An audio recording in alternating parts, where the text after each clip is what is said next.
We were very close. We're only about 5 or 10 miles at most where those flames were. Kelly Brinkerhoff sharing these photos she took Tuesday night when the flames from the Palisades fire came too close for comfort to where she and her husband from St. George were staying in a fifth-wheel trailer near where they race their horses at the Santa Anita racetrack. We've got 20 horses here at the barn, and worrying about if the wind changes, and then where, do we have time to get anybody out?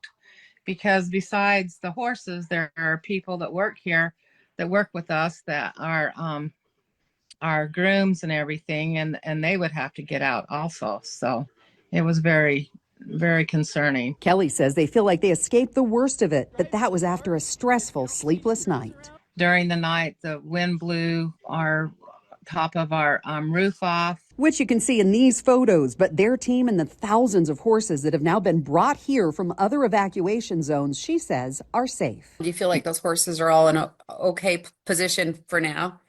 Yeah.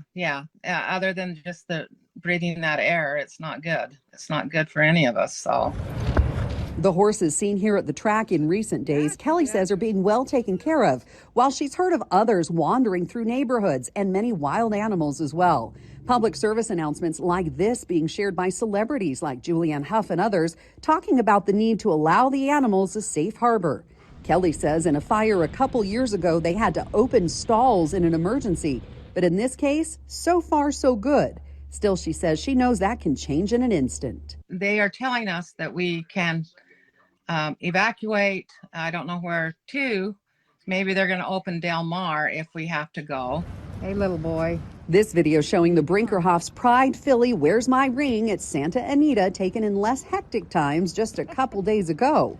The place now filled to the brim as they all waited out, encouraged by the shifting winds, firefighting efforts, and water drops that she says started just Wednesday from above. Just hoping that they can get the fires out. Amy Nay, Fox 13 News, Utah.